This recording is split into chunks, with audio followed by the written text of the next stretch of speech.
Hello, everybody. Welcome to Documentation Not Included, episode version 10.0. My, what a big docker you have. Thank you so much for joining us live on Twitch. And for those of you listening on the podcast in the future or watching us on YouTube in the future, we do hope to see you in Twitch chat, live with us, chatting, debating, calling us names, telling me that I need to grow a beard so I can actually be a developer sometime on a Thursday at 7 p.m. It's been a little while. And we apologize. We have fought injuries. We have fought illness. We have fought holidays. How dare they get involved? Holiday blues. Yes. Oh, yeah. Seasonal affective disorder. Everything. I'm so sad. Oh. But yes, we're here, though. And we are. We are joined. And we are joined by Thornton. Yes, Hello. we are. But we're missing Patrick. And we have to give him big ups. Patrick is in the process of doing a move. He was in Cyprus, then he's in Poland, and now he's heading over to Spain. Yeah, I think Spain at the moment. Yes, so we are joined by Thornton Phillis today. Thornton Hello. is a developer, and I'm going to let him tell us a little bit about himself and who he works for and whatever he wants to tell us. So go on, Thornton. Well, I work for XCDI and I'm a DevOps and web applications developer. And I mainly work in Docker, AWS, pipelines, CI/CD. That's pretty much all I do at the moment. Just living and breathing it. I come home and I do it, and I go to work and I do it. I'm not really doing much else. So you're not a web developer anymore, really, are you? The only web development I do is for my own projects, like the management platform that I've done for LANOps. But apart from that, I'm not really doing web development that much. But it is my title, as it were. Yeah. Bunny ears for those who can't see us. Bunny ears. We have a thing about titles on this show. Job titles in general don't really mean much to us. Nope. No. If you get the right job, you're doing everything and anything, as far as I'm concerned, anyway. Hey, I'm just the CLO. That's all I need to be. I don't need to have any other job title ever. And that's Chief Love Officer. Love Officer. Yes, exactly. That'll do me. Yes, before we go into our fantastic topic, we're going back to the old school icebreakers. This is where we get to ask a question of our guest and ourselves that has absolutely bugger all to do with development, in the hopes that we actually see behind the glass glazed eyes that we get once we start talking development. That's not true. We actually enjoy what we do. But your icebreaker question for today: what is your favorite breakfast cereal and why? Or not breakfast cereal, just breakfast food. I say cereal because I was thinking about cereal because I'm thinking of having breakfast for dinner tonight, but that's okay. Thornton can go. This is an easy one for me again, but go on, Thornton. Favorite food or favorite breakfast? Favorite breakfast food. I don't really eat breakfast, so it's quite hard. Is it coffee? Coffee and a cigarette? Nah. It'll be pancakes and bacon with maple syrup. Just Good choice. It's a very good. That's a close second for me. Mine is full English. I can't go wrong with a full English, and much to my diet's chagrin, I do a cheat quite a lot with breakfasts, and it's not good. Oh wow! For me, it's depends on where I'm at. If I'm in the United States, it's pancakes and with as much maple syrup and butter as you can slather on it, with incredibly spicy sausage, because there's something about the spice and the sweetness of the maple syrup being all integrated that's amazing. Sausage? What type of sausage? Because it's different in America, isn't it? Jimmy Dean sausage. That's the only way. But that's brand name. Other sausages are available. But, whatever. But the flat, aren't there? The flat sausages in America, are there?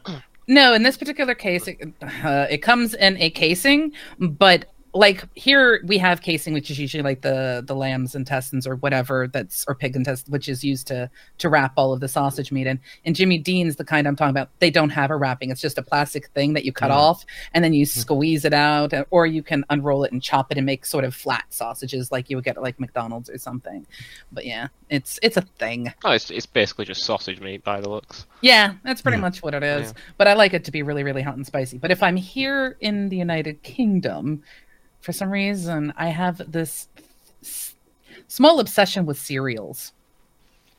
Any type of cereal or any particular? There's a non-name brand, believe it or not, sort of pecan mix thing that I am slightly obsessed with. I know exactly what you mean, and there's non-name brands in certain supermarkets, and maple pecan kind of Yes. granola type thing. And like, and Clusters. it is. Yeah. It is. That's It nice. is. I'm not going to troll. I'm not going to troll. I'm not going to troll. And for those of you who are watching, and thank you so much for joining us, by the way, let us know what your breakfast food is. Indeed. So, on to our topic. And today we are Yes. talking about Docker and DevOps in general. We're essentially going to let Thornton lead this. I have done a fair amount of Dockerization of applications. I've worked a little bit with Kubernetes. I've worked a little bit with not all of them, but a number of other platforms, but I'm certainly no expert in that. So, Thornton, you tell us what you do on a daily basis to start off with. What kind of things you Dockerize? Because that's your thing, isn't it? Dockerize all the things. So I Dockerize anything I can, basically. So I'm a pro Docker, obviously. If you can Dockerize it, go for it. However, as we'll probably get into a bit later, I've found a lot of caveats and a lot of gotchas with it, and a lot of regret. A hell of a lot of regret. Actually, a lot of take tweaking. it back well, that's one of the beautiful things about it, but it's also one of the curses about it as well, is how far you can actually customize everything. But take it back a little further, because we do have some people who watch us who don't even know what Docker is. So Docker is, I don't know what the best way. It's very, very, very light VMs. I think that's the best way of putting it. It's not a VM. It's not a VM. It's not a VM. It's a layer above the OS that just runs a encapsulated App. Yeah. Well, an operating system. That's system. what it does, because essentially you could, if you really wanted to. I think we actually discussed this a while ago. Thornton and I go to LAN parties together historically, and we've known each other for many years. So we talked about it a while ago. You said that you prefer, and I'm not sure if this is still the case, but you said that you preferred the approach of creating a single Docker container that contained multiple apps and multiple services within it, rather than separating each service, which is the standard practice, which would be, for example, in an enterprise application or a portal of some description, you'd have your Angular app in one side, you'd have a .NET container that contains your API, and then you'd have a database container, and then potentially more containers for sharding Mongo, that kind of thing. Yeah, so at the very core of Docker, the supposed best practice is to have one container for your Nginx, for instance, one container for your PHP, because this is what I've done, and I know you don't like PHP, but we'll go that way. Then one container for your database, and then maybe a front-end container that just runs Node or something like that. So you'd separate these all out and then have them as their own encapsulated servers, apps, and then you can edit and swap them out as you will. So for instance, you could come in and say, well, I don't want Nginx, whichever version I'm running, I want the latest version now. So you just type in, I want the latest version, and it updates and it goes for it. And in theory, it should all work fine. The problem with running everything separately, I've found, is it adds, with Docker in general, it just adds a lot of complexity, where you're then having to maintain a lot more points. And well, you could argue the fact that it's easier to maintain when they're all segregated off. At the same time, it's then making them all talk to each other and communicate that becomes the real issue. So I've found the best way is don't go too granular with it. So you start off and say, right, we want a web server. Just do a web server. Just put Nginx and PHP together. You can separate them out, and then that means you could say, like I said, update PHP as you will, or even swap out Nginx and just put Apache in if you really want. But putting them together and then having them in one stack, I think, is a better approach, because it aids in your development as well. Instead of worrying about your Docker containers communicating with each other, if you know they're going to communicate because they're in the same container, and then you just go and you just allow the rest of the stuff to work. I mean, I would argue in an app, most of the apps that I put together, they have 3 or 4 distinct parts, distinct deployments that need that need a server of some description, whatever that is, whatever stack it's on, it doesn't really matter. But the beauty, as you just said, of being able to separate them out, so you've got SQL Server in one, you've got MySQL in another. Yeah. You can upgrade the versions individually, and it doesn't affect, and you don't have to redeploy or reversion or recreate containers for everything, and you don't have to edit a Docker file for everything. You've got more segregation, you've got more separation of concerns in that instance. Yes. I think it's referred to as. This also reminds me very much of microservices. Now, you being a web developer, you'll have come across a microservice architecture of some description, which is you can go crazy with microservices. It's primarily what I'm working in at the moment is my microservice architecture. Now, I've worked in places where microservices are essentially one function is a service. Yeah, it goes crazy with it. Yeah. And then you've got communication, you've got multiple points of failure. And yes, you have management software that sits over the top of these services that can control them and can bring them up and manage the communication between them, manage the security, manage the reliability of them, etc. But it can go too far. And I agree with you to an extent, but I also think that your data server, your database. I worked on a project recently where I keep databases separate. Yeah, that was definitely. I Dockerized a MySQL a Docker instance, which unfortunately we can't. I'm not sure if this is the case, and please tell me if I'm wrong here. We still can't use Alpine in that with MySQL, as far as I'm aware. It's not supported out of the box. So a MySQL container is still 500 odd meg or 350 odd meg. But if you Alpined that, it would be down to 45 meg, and we've just lost Josie. So it would be, hopefully she'll be back in a second, and sorry about the display for those watching. I'm not going to alter it because it will take too long, and she'll be back in a second. So we would have containers that have the separate. I think it's really important to do that because we can upgrade them individually. Now, when you just said NGIX and PHP on a server, I agree with that because you're serving, and then PHP is essentially the CGI that sits in the background or the application that's serving it. And I'd also have my application on there as well. I wouldn't separate that out into another container. Definitely not. Yeah. I mean, is that roughly what you were?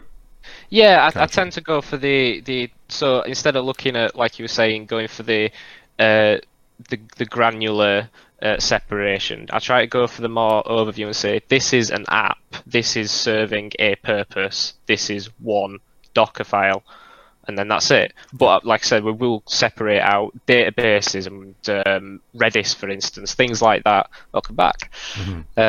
We'll separate those out because those almost superficial. It almost boils down to what you can test. So everything should be able to be tested inside itself, and then if it needs to spring out afterwards, if it needs any external services, then you start building those extra ones like the databases and things. Yeah, I have to say, of course, I've missed so much because for some reason our internet just went goodbye. So that was kind of annoying. But I love the fact that I came back to, because I was going to bring up one of the beauties with things like Docker and containerization is the ability to throw things through testing. I think one of the main benefits I've found with Docker is not just the separation of concerns, because we have that on servers anyway, is the ability to scale very, very quickly.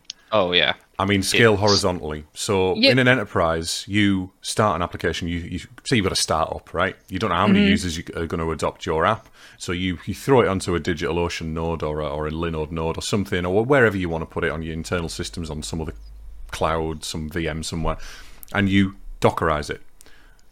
You then get 10 users, and you're like, okay, right, not much going through here, but it will grow. And then you'll get to a point where, right, physically, even VMs start becoming a restriction. You can throw more memory at them, you can throw more CPU and resources at them, but you still have a problem in that it's still limited to one box. So when I've got Mongo is a great example, or even any kind of clustered database environment, we can then scale out additional containers from the same image, from the same Docker file, as long as it's configured correctly, of course. And this is where the tweaking comes in. And that to me is a massive, massive benefit. Have you already had any experience of having to scale a Dockerized environment? So yeah, this is where orchestration comes in, and it just becomes beautiful. I primarily use Rancher at the moment, Rancher 1.6. This is because I started using Rancher probably about 2 years ago, and the version 2 wasn't even out yet. Version 2's recently come out in the past year or so, and it's full support for Kubernetes. You had Kubernetes support in 1.6, but primarily it was cattle environments. So that's what I'm more used to, which I quite regret because I want to move over to Kubernetes because it's really nice. Everybody uses it, and it's okay. No, it's see, nice. I have to ask. I mean, why would you want to move? What do you feel the differences are between the Kubernetes and the Rancher? Because not everybody. Because Chris and I, when you were talking about Rancher, we both sitting there going, "Sure, Rancher," whereas I'm like, Kubernetes, I get. So I mean, I actually, as I said to you just before, I've just been to a meeting with a potential client that they're using Rancher. I've heard of it, but I haven't actually heard of a company using it before. So it's interesting. Yeah. 2 on 1 day, 2 people have said they're actually using it in production. That is serendipity. Yeah. That basically means maybe we should stop worrying about Kubernetes and pay attention to Rancher. Oh, I know. However, I think it's the other way around. However, I'm curious why he wants to go to Kubernetes. It basically boils down to the amount of support that Kubernetes is getting over Rancher now. That's the bottom line. What we've got. It's not a need. It's more of a want. It's more because that's nice and shiny. I want to move over to it. We're not quite in full production at work yet. We're still. It was a greenfield project. We started completely fresh. So I've still, we're getting to crunch time, and to be fair, I've spent 2 weeks trying to configure load balancers, which it's just, my mind's just fried.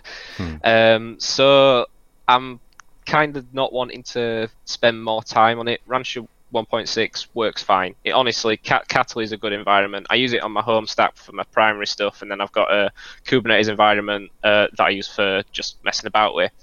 But it primarily just boils down to it's getting so much more love than Cattle is and Rancher. I mean, the fact that Rancher themselves in version 2 have gone, we're ditching Cattle. We're now a Kubernetes environment.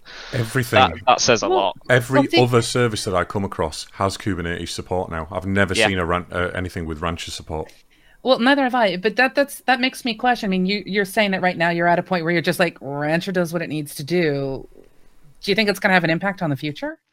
So the biggest issue I've come across at the moment is the load balancer. So Rancher's got I think Kubernetes has got a similar thing. It's the catalogs. So you can get predefined services. Click a button, boom, it installs, and it just goes straight onto your stack. So they've got an ingress load balancer that's layer 3, which is perfect. I needs the TCP, but it really struggles as soon as you get any more than about 20 forwards. As soon as it gets any more, it just dies. So I've been looking for a replacement for it, which I went down the traffic route, which I love traffic. It was a great little system, but it doesn't do, it's only HTTP and HTTPS forwarding. It doesn't do TCP. So I've had to find something else. I think I'm one of the old school people. When I start looking at load balancers, my brain goes F5. F5 is still the most popular load balancer across the enterprise. It still is. Yeah, but I mean, in that particular case, it's a very hardware-based sort of a thing. But I think, I don't know, big red button. It's F5's just pretty. I've only ever dealt with software load balancers. So. I think that's the thing. I was talking to my husband about this because my husband does all of sorts of the dev stuffs and things. And we were talking about what the actual history has been of containerization. You know, like where virtualizations come into place, where things started migrating from, you have a server box that does something going into the cloud, and then moving into this sort of idea of containerizing everything, and then the scalability behind all of that. And I realize I'm an old lady.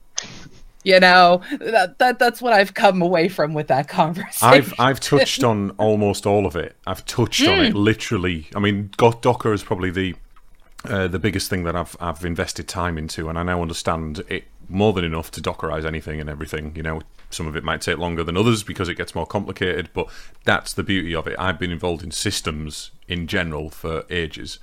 The cloud to me is just a UI, you know, like I'm talking about Azure, the three main cloud platforms, not the Linodes and the DigitalOceans, which are self-service essentially. The things like AWS, etc. Yeah, AWS, GCP, and Azure. They are essentially fancy UIs that sit on a cluster of servers. That's all it is to me. And that's all it is, really. And you can create templates that you can use infrastructure. You know, you can create infrastructure as code. And I have had success with Azure creating infrastructure as code. It takes months and months to configure, but then once it's configured and it works for your use case. Oh my god, it is so wonderful. But then you need somebody to maintain that forever and a day, because it just doesn't keep working. And as you move as a business, you need to continually improve that, change from Rancher to Kubernetes. You know, all this stuff occurs constantly. You have to keep your devs happy as well, you know. And you do have this danger, which Thorno kind of touched on a little bit, of CV-driven development, which we've talked about previously, of this whole got to get onto this new framework or this new piece of tech just to bleeding edge. My god. Now I'm a big fan of new tech, absolutely, but there's also you need to be able to service the business that you work for. You know, you have to be able to deliver 100%. Something rapidly and quickly, and if you can do that in an older framework, slightly older, I mean, I wouldn't go too far back, certainly because of support and security updates and all kinds of things. If you can do that in an older framework or an older tool that's still supported, absolutely do that, and then upgrade it later down the line. Because when you've got the support and you've got the investment from the company and you've got the budget, you can do that. Well, to quote Tooltepe, it's shiny, need. We're all guilty of it. We're all guilty of it, but you also have to take a step back occasionally and think, right, what's 100%. Sensible here, you know? Well, I think, the hope is that a company that wants to sit on the bleeding edge, although we can all speak from experience and say that this is not always the case, understands that if they're going to push the bleeding edge, they need to give the developers time, and the administrators and the sysadmins, DevOps, like whatever is needed, the time to make certain it can actually function in production. As we know, that's not always the case. No, it's not. Moving on to an example then, I think, because there are going to be people here who have heard of Docker and have no idea what's going on. We've said what containerization is, but in terms of how you would build Docker from something from scratch, can you explain, Thornton, how, let's say we have a very simple, start simple. We have a simple web application with a few different things that need to be created, or different servers that you would normally communicate with. Can you explain to people how you would go about doing that? So you start off with the Docker file, which is just a file with its own syntax that essentially builds this container. One of the big things I don't think we've actually touched on with Docker is you can download pre-built Docker containers and build on top of them, as well as just grabbing Docker containers, running them straight from the command line. Sorry, I'm going to be really anal here. Can we be clear about the difference between a container and an image as well? And can I also point out, because the little security girl in me is freaking out, don't just download any, please. Trusted sources. Trusted sources. Check its sources. Check its repos. This is another good thing as well. The majority, unless they're, I think, official repos, you can actually go into the Docker files, because they're usually hosted on whatever repo, Git repository, usually GitHub. And you can go in and you can actually see what it's doing and if it's mounting anything. Be careful about what it's mounting, because obviously it can mount things that you don't want, like your root of your file system and packages that it's installing. any kind of keys that it might be exposing, anything like that. If it hooks onto your Docker socket, that's another thing as well. Make sure if it's hooking onto your Docker socket, it's from a trusted source, because if it gets into that, it's essentially an elevated container, and it can see everything, all the containers you're running, which means all of the secrets. Yeah, the latest and all of the variables. For Docker was actually involving things like that. So yeah. Yeah.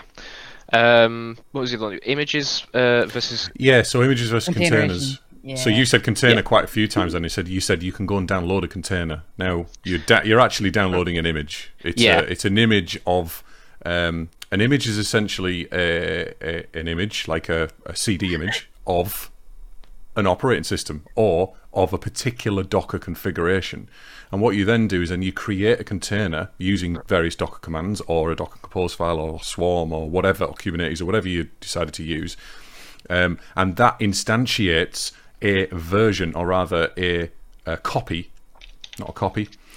It doesn't create a copy. It creates the container, which is the actual instance of that Docker file. So the beauty of that is that once you've got the image on your machine or within your stack in whatever you're hosting it in, you can then create. I could create 12 SQL servers with one command very, very quickly. That is one of the beauties of Docker. I will also throw out Infusion 2K7. Thank you very much for watching. Says Docker Hub has a nice system. Most useful images are the original developers. Yes, and quite a lot of the time, and I'm sure Thornton's been here as well.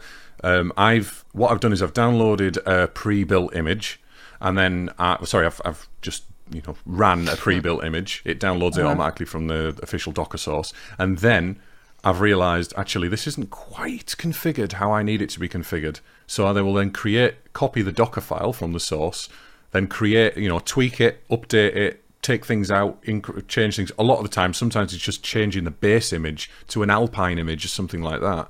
Alpine being a very slimmed down version of the operating system that it uses, and then creating an instance. So we've created our containers. Sorry, Thornton, for interjecting. It's all these buzzwords. It's just like, whoa. That's the thing. If you have absolutely no experience with Docker or anything else like that, this is basically going to be one of those smack you in the face kind of episodes with us. But that's going to happen. We're here to help you educate, explore your possibilities, fill out your DevOps world. But yeah. So where was we? Docker files. So you start off with your base. You can either go for completely. You've got to start from a base.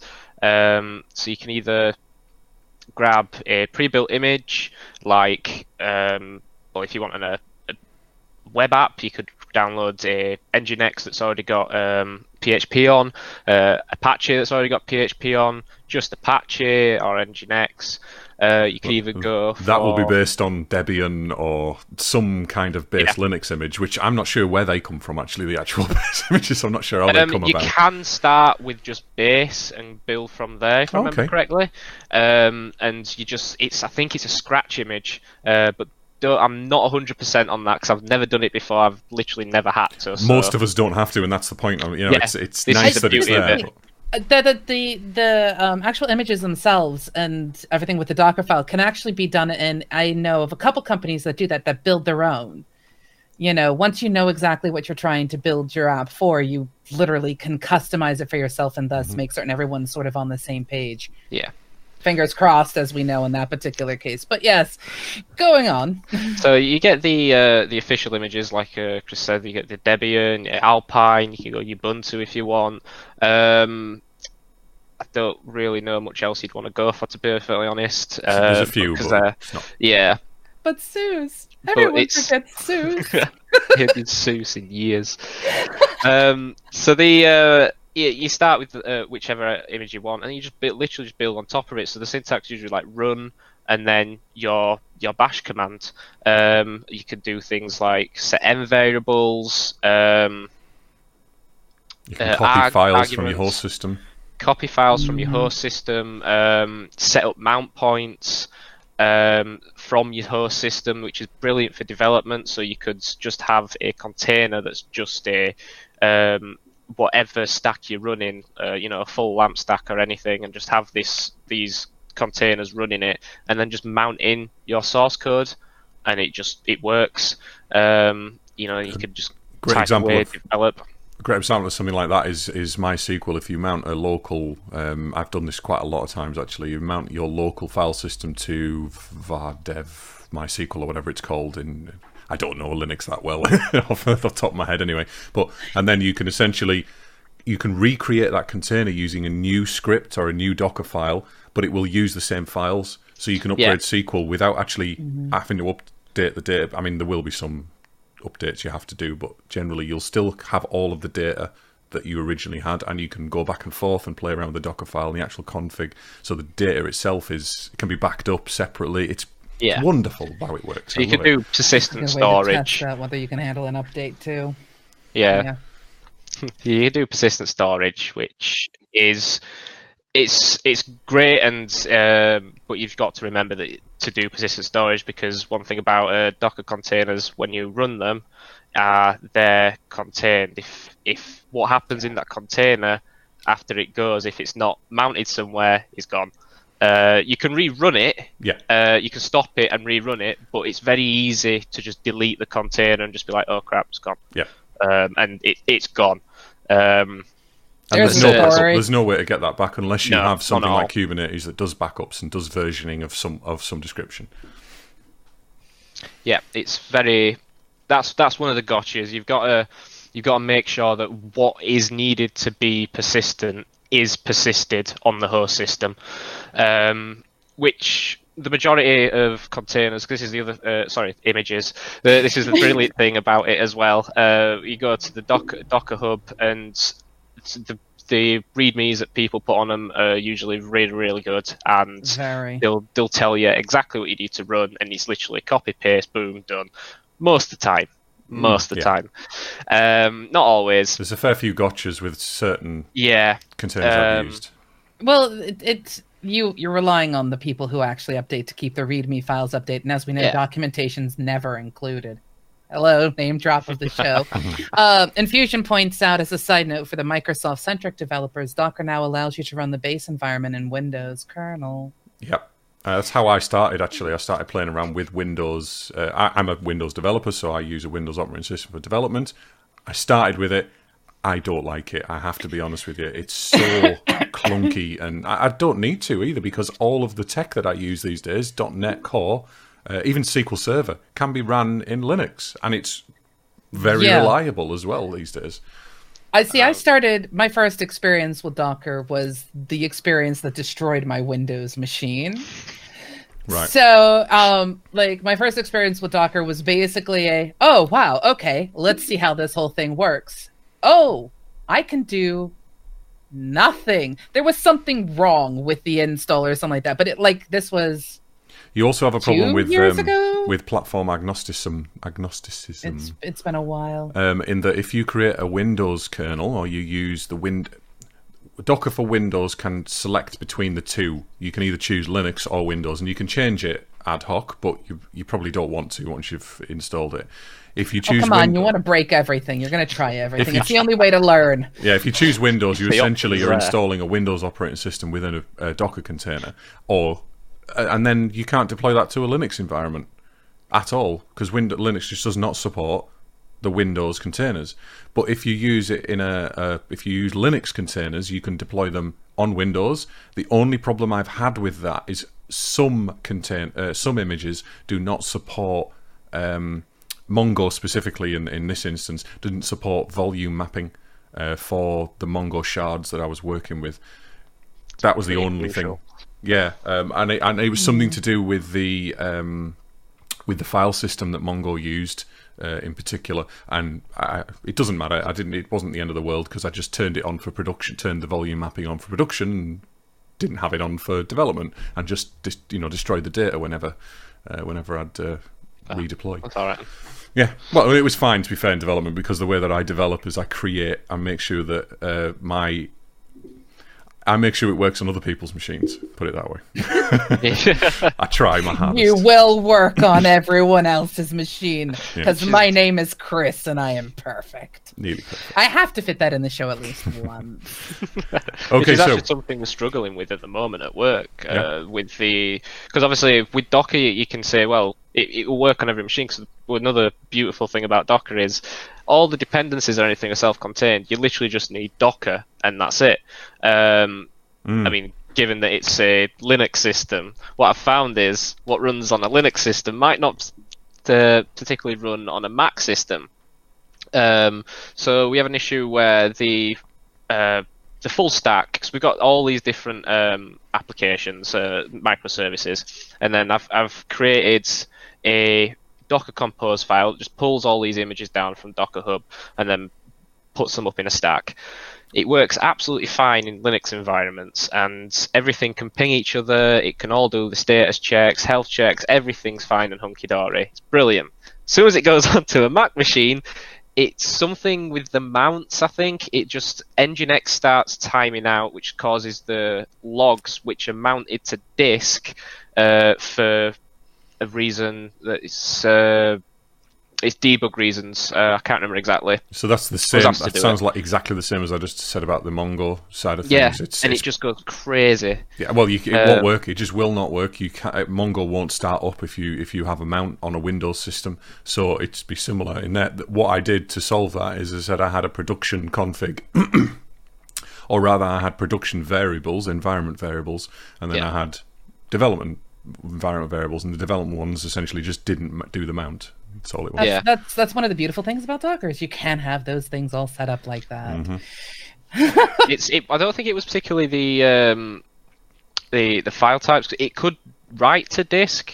It would just, I think, the sheer amount that was writing to a disk. Right. And for some reason, it just didn't like it. I haven't quite got to the bottom of it yet, so I'm still up in the air. But that's one of the current gotchas that I've come across with Docker. So we got up to Dockerfile commands. Yep. So what else in Docker files is there? There's the ports you can expose. So one big thing you need to, if you want to be able to connect to the image through a specific port, you need to expose the port. That's something that gets quite a lot of people I've seen. They set up a web server and go, oh, it's not working. Mm-hmm. It's like, did you open port 80 and did you bind it to port 80? That's the thing. No. There's two steps, isn't there? There's the opening and the binding. Yeah. So within the Docker file, you can expose the port, which will, if you don't, when you're running the Docker command to say run this image, if you don't say which port to bind to it, Docker will just bind an arbitrary port to it, and that could be anything. So I think it does get smart now and say if it's port 80, it will try and bind to port 80. But in my experience, no, it just doesn't. In my experience, it's better to be explicit rather than implicit. Oh, it's always be explicit with it. It's just makes life easier. So you know exactly what it be. The other advantage to binding ports is that you can. One thing in security in the enterprise is you never expose a database port to the public internet in any way, shape, or form. In fact, a lot of the time you wouldn't even expose it to your internal into full LAN. You know, you'd expose it to development ports possibly, but you would never expose production internally, and it would only be certain people who could go onto machines to actually do administration on those particular boxes. In this instance, in Docker, it's easy for you to set up this really fairly complicated structure, application structure, and only expose that port 80. And then do not expose 14.3.3 for SQL Server at all. So the only person that can actually access that SQL Server is someone who's got root access or admin access or however you configure it on the host box. So someone has to get on the host box, be an administrator, and then be able to run Docker as an administrator to get into the database server inside Docker. This is the thing that we were going through yesterday. Was it yesterday, Josie? Where I was saying that we couldn't get onto the PHP, we couldn't update the PHP any because we had to go in via the Docker CLI And that's a really good security feature in that you don't need to worry too much about the security of the individual operating systems because Docker controls all of that. And I'm sure there are exploits and things you need to be concerned about. But as a developer, we don't really need to worry too much. Well, there's only known, 49 known CVEs for Docker, so it's not the end of the world. It could be a lot worse. And most of them are kind of... early days. I love your optimism for the security community. Thank you so much, sir. Wow. So the last thing I think in a Docker file is we've got the entry points. And that's, as far as I'm concerned, the only other thing that's... So there's the entry points and then the final command. So the final command is different to the run command. So run is as it's building the container or building the image. Sorry, I'm getting confused myself now. Whereas the entry point and the commands are essentially they're run at runtime as you run the image container. Not quite. We've got, I'm not sure which way around it is. We've got the entry point and the command. They can be interchangeable, or you can have both of them running in there. One of them runs at runtime, and one of them runs on creation. And I think the entry point runs at runtime, and the command possibly runs at creation. Please do look that up, though, if you do not take that as gospel. Yeah. But it definitely doesn't run every time. So if you create a brand new MySQL container again, it will create it. It might do all the setup stuff, do all the security configuration, create the users, create the database. You can run scripts and all kinds of stuff. You don't want to do that every time you start the container. You only do that every time you create a container. Instantiation is a thing. Yeah. Infusion throws out Docker runs its own network, not your local network, and this can be the gotcha when you first.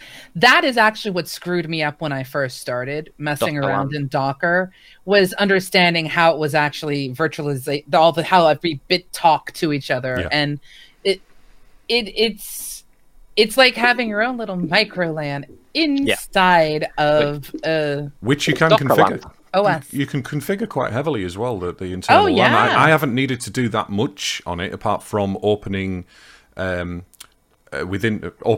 within the actual Docker LAN itself internally. But other than that, I haven't really needed to tweak it you can even set the Docker images to go on the host network.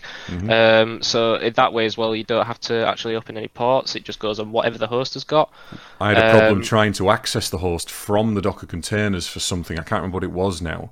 And there's a specific host name that you can use, and it's different for Windows it was different for Windows and Linux. So again, I had to change that based on dev and production configs, but it's now standardized, and it's something like host.docker.com or something. I can't remember exactly, but I have it as an example to find. I think it is. I'll probably find it in a minute. So how I've used it is I've had the entry point.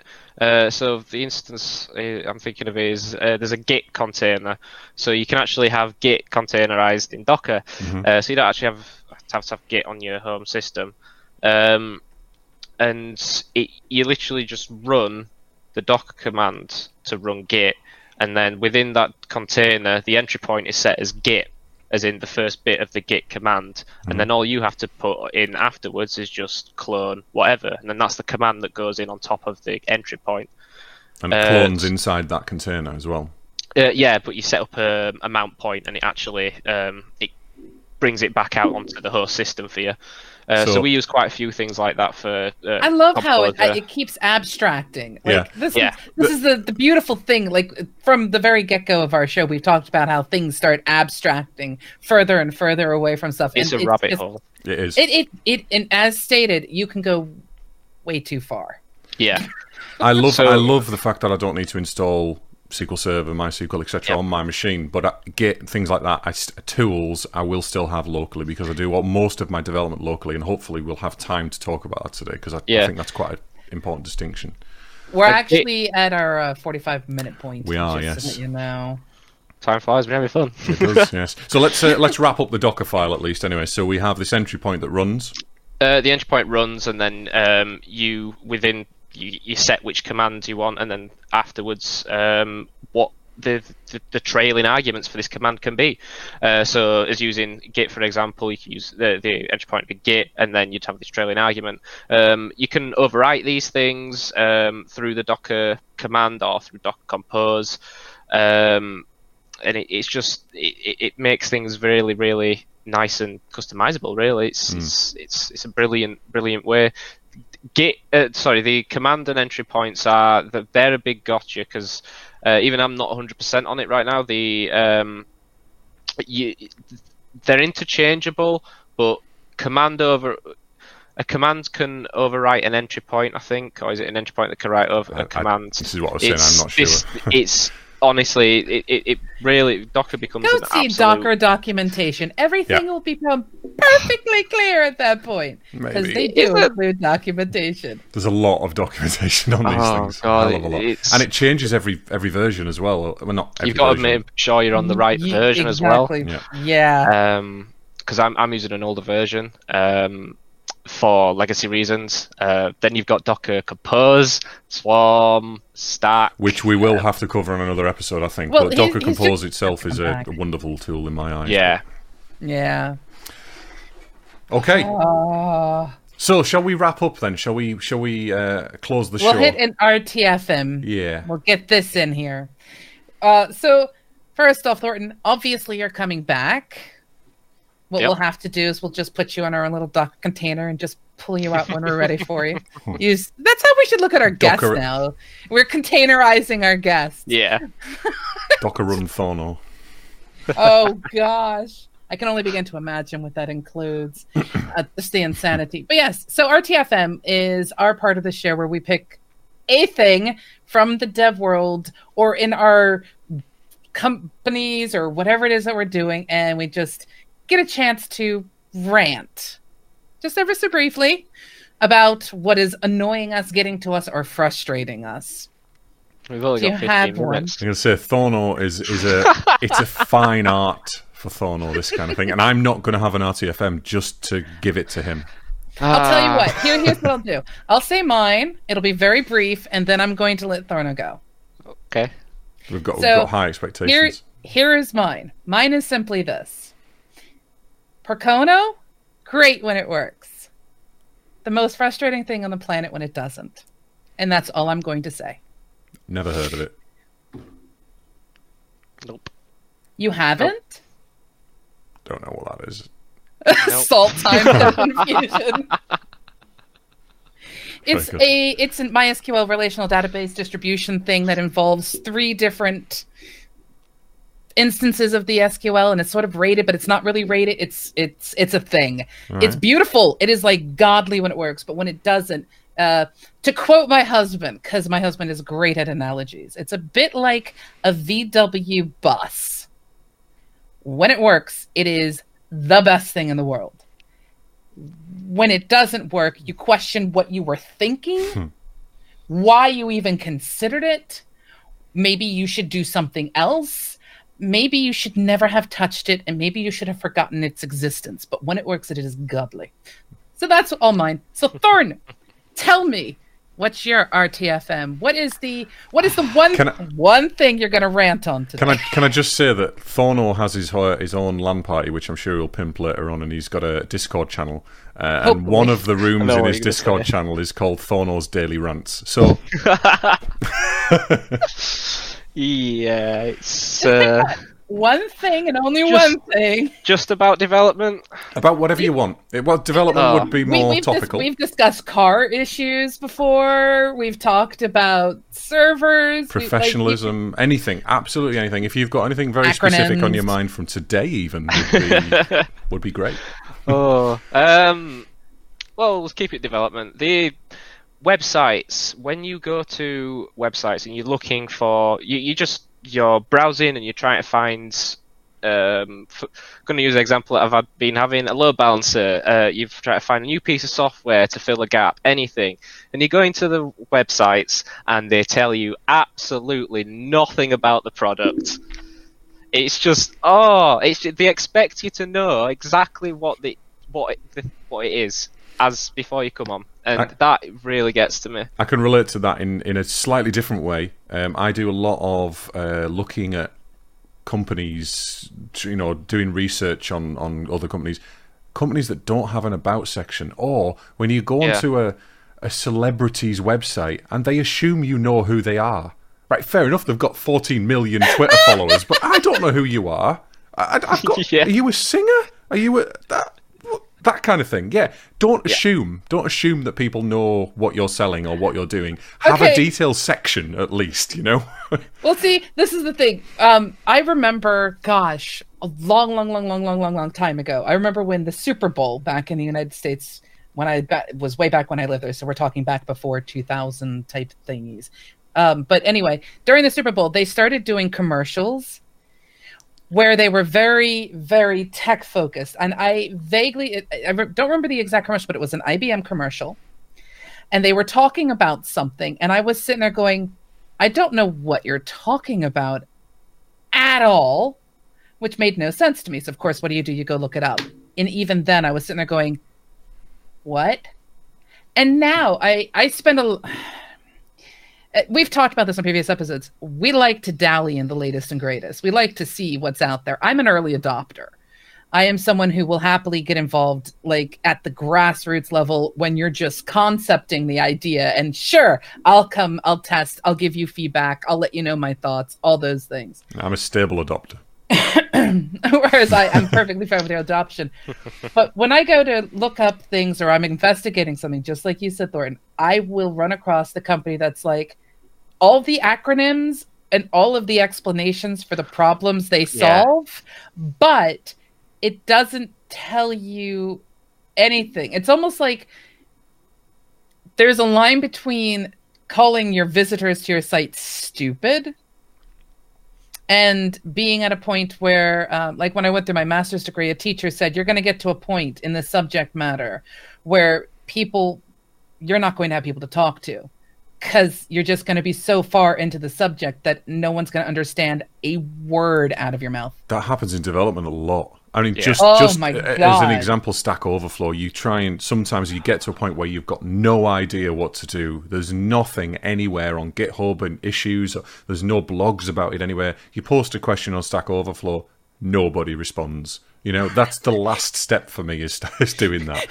Please, Stack Overflow. I've resorted to Stack Overflow I'll give away 500 both of my times points. have just yielded no results whatsoever. Absolute waste of time. Yeah. Infusion says one word, AI. Although AI is technically 2 words. Ooh. Although the acronym itself is... I get... Well, you know...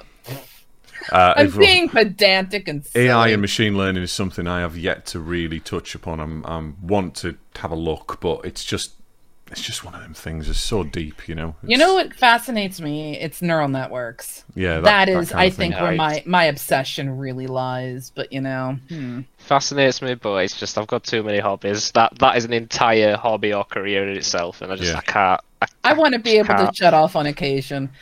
I love the world we live in when it comes to technology, because the phrase I use to describe this world is, this is a world where the same amount of things stay the same as it changes. It is exactly what it is, and then it's completely different at the same time. And I love exploring where we've gone from, you know, having a computer made out of, you know, tapes that are spinning, to this world where we have an abstracted cloud to describe everything from virtualization to like whatever you want to do to describe, because cloud is such a horrible phrase in my opinion, but you know, and yet it's just so much, too much, way too much to be able to keep up with all of the cool new things. And it's just look in the past decade, the amount the internet's come in the past decade is insane. Hence why all the legislation is now being kind of focused on by governments. Only just keep catching up. Yeah. I guess that could be a fantastic RTFM, Article 11 and 13. Oh, I am currently in the process of doing quite a bit of reading on those for reasons that Josie knows, but I'm not going to go into yet. But I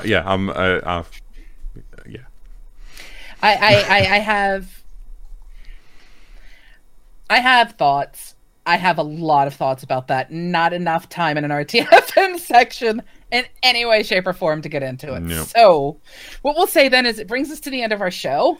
Thank you, everyone here in our Twitch chat for joining. Thank you so much if you're listening in on the podcast. We do hope to see you live here someday. Please go visit our website, dnistream.live. I just want to get the la out, but there you go.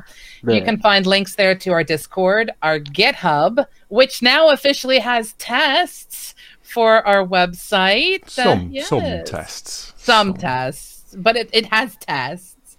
And also our YouTube channel. And you can also use our website to contact us for any reason, either feedback, maybe a funny thing you want us to talk about, a subject, or heck, if you want to be a guest on the show. Or you want to correct us, because we're not always right. Yeah, please do. I'm sorry. Please write this time and date in a calendar. I said Chris just said. I shared the responsibility there. Come on. Oh, how kind of you to lower yourself from such a station as to acknowledge us peons who are nowhere near as perfect as you are. So yeah, speaking of the website and the GitHub, we do have an open source version. It's kind of a bit of, if you want to get involved, I might start marking things as good first issue and things like that. Someone told me at a networking event yesterday that it's a good idea people might jump on things then, because there's lots of little things to do. I'm more than happy for people to get involved, and I really do enjoy collaboration with people and ideas from other people. You know, it's one of them things I haven't done that much of in the open source community, and I know it's our website, but it's also hopefully a learning experience for other people. So if you do want to have a look at that, go on github.com/documentation not included. I wish we could have shortened that a little bit. We are, the website now has, I've put some time into the Angular side of the SEO, side of the Angular website rather. So we now have a fully fledged indexed website, thank God, with individual titles and meta descriptions and all kinds of stuff, which is harder than you think, or it's not as simple as you think when it comes to Angular specifically. Angular and SEO kind of don't mix. No. At all. It's horrible. And you can find us on Twitter at DNIStream. We post lots of random bits of dev humor and and basically our advertisements of our show, etc. So please do follow us. Yes, and we hope to have Patrick back next week. We miss him. We'll be here 7 p.m. GMT Thursdays at our Twitch site. And that is pretty much it for today's show. A massive, massive thank you to Chris for being perfect. And please, Thorno, if you have anything to pimp, I know you do. You do your LAN party and that. So. Yeah, yes. If LAN parties, I run LAN parties in just south of. We say Sheffield, it's just south of Sheffield. We've been running them for. Well, I've been running for about 13 years now. So we're a 60-man LAN party. It's all good fun. Get drunk, play games. Exactly. Apparently, there's one seat left for one of your latest. Yes, the next event, which is the 15th, I think, of March. I don't even know. I can't remember top of my head. We've only got one seat left, which we've had to actually bring back up because somebody had to drop out, which is a bit of a shame. Apart from that, you can actually use the entire website as well. I've got a GitHub repository, and you can, if you need to host events, you've got a LAN manager. There you go. That's about it, really. Good stuff. Thank you very much. Well, thank you. Yes. And that was me completely forgetting the order we're supposed to exit out of because we didn't even have that in the script, to be fair. Yeah, I just thought of it. Oddly enough, we have a script. Go figure. Well, we sort of. It's hard to explain. We try our best. We're devs. But yes, thank you so much, Chris. Thank you, nice Josie. to get thank back you, into Thornton. the swing. Thank you, Thornton, and thank you to everyone who is watching. It's lovely to have you. And it's lovely to see a number of people turning back up after such a long time off as well, after 3 or 4 weeks of not being here, and seeing probably some of the highest numbers I've actually seen on our stream, which is not very high, but still good enough, a lot better for us. So thank you very much for everyone watching. If you like us, tell people about us. Yes, if you please don't like us, tell people about us. Just talk about us. Tell people we exist. I've actually passed on a link in some of my networking recently. I've passed the website link on because quite a few people were asking. A few people asking about it, so I'm doing my part finally. So yes, thank you everybody. Thank you, Thornton, and thank you, Josie. Thank you. We shall close the show. But yes, we should. This is what I'm trying to do. But then you had to get into networking. How dare you? But anyway, bye everybody. See you later. Much love to you all.